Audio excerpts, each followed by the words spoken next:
Bonjour à tous. Je vous donne des nouvelles de Adrien, le papa qui fait la grève de la faim en Valais depuis 26 jours. Mardi 22 février, donc hier, une conférence de presse a eu lieu à la place de la Plantation. Cette conférence de presse a été organisée par le collectif Parents Valaisans par rapport à un postulat urgent qui sera déposé par 2 élus UDC et 2 députés Verts, qui sera déposé au Grand Conseil lors de la session de mars, afin de demander la levée de ces amendes.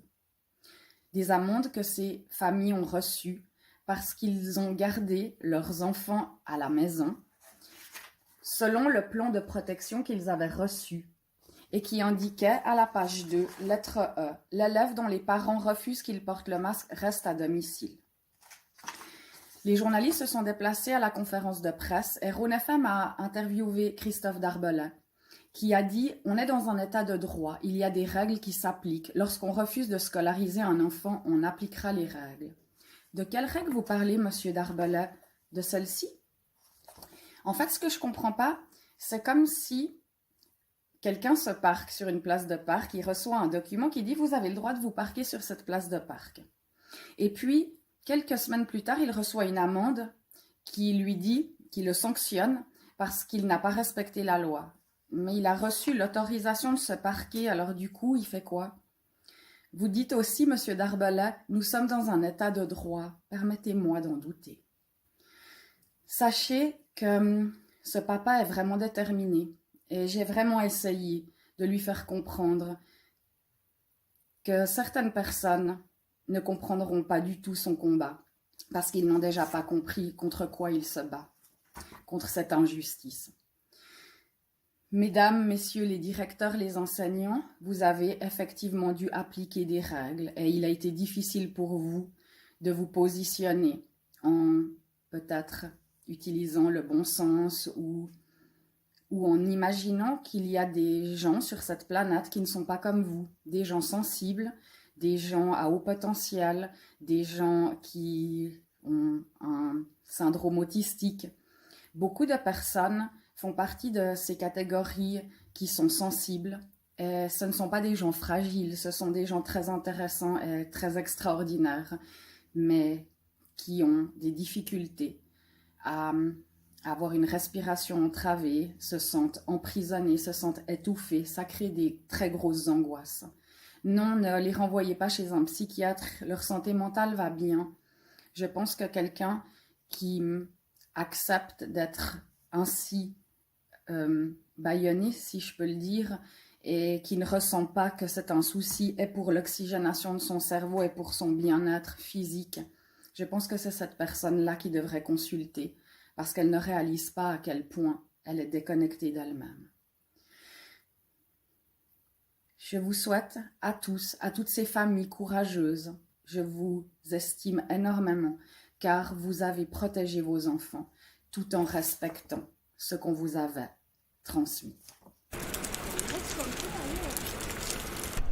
Alors, bonjour Adrien, on est maintenant à quelques minutes de la sortie de la conférence de presse. Comment ça va? Comment te sens-tu? Alors extrêmement soulagé puisque enfin les médias en parlent. Et surtout extrêmement reconnaissant envers Radio Libre et toutes les personnes qui m'ont soutenu, qui m'ont donné la parole alors que personne ne voulait en parler. Aujourd'hui, c'est une coalition politique plutôt inédite puisque les Verts et les UDC déposent un postulat urgent en faveur des 35 familles pour demander au Conseil d'État de supprimer les procédures d'amende. Alors je dois dire que je suis assez effaré de voir les efforts qu'il faut fournir, donc une grève de la fin de 26 jours pour avoir le droit à une simple réaction des médias. Tu vois, d'une certaine manière, c'est absolument incompréhensible. On voit que s'il n'y a pas tout d'un coup l'appareil classique, le Grand Conseil, des politiciens qui se mettent en branle, c'est silence radio. Donc un citoyen seul face à l'État, pour les médias, ça n'existe pas. Mais est-ce que tu penses pas qu'ils n'étaient pas au courant? Ah, écoute, moi je les ai prévenus tout de suite. Je sais que Radio Libre a transmis ses productions. Il y a beaucoup de gens sur Internet qui m'ont envoyé des captures d'écran, des emails qu'ils ont envoyés aux politiciens, aux conseillers d'État et aux médias, et c'est tout.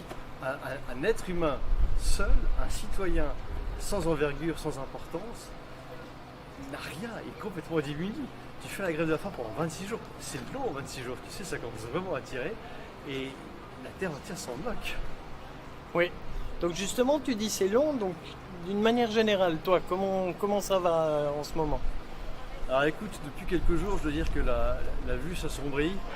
Il y a quand même des maux de dos, le sommeil est quand même plus difficile. Les crampes d'estomac, c'est toujours un peu la même chose. Il y a des gingivites, donc tu as souvent un peu de sang dans la bouche, des choses comme ça. Le corps est fait pour tenir, donc on tient, mais c'est pas idéal. C'est vrai. Après, je veux dire que j'ai l'impression que les choses bougent enfin, que les gens sont en train de réaliser que ce qui se passe n'est pas ni intelligent ni raisonnable, qu'il n'y a pas de raison de s'obstiner, qu'il faut maintenant parvenir à refaire cette paix, à recréer ce lien social et à cesser de diviser les gens. Donc ça, je crois que c'est à la portée du Conseil d'État. On doit saluer certaines initiatives qui ont été assez intelligentes au moment où les choses étaient dures. Il faut qu'ils restent sur cette mouvance, cette dynamique positive. Donc ce qu'ils sont en train de faire, à mon avis, est une erreur. Il faut qu'ils prennent le temps de comprendre ce qu'ont voulu faire ses parents. On a voulu protéger nos enfants, c'est la chair de notre chair. On n'a pas voulu faire de la morale à l'État ou s'opposer ou renverser le gouvernement, loin de là. C'est pas du tout la question. Nous, ce qu'on veut, c'est que les choses se passent bien et je pense que le gouvernement le voulait aussi.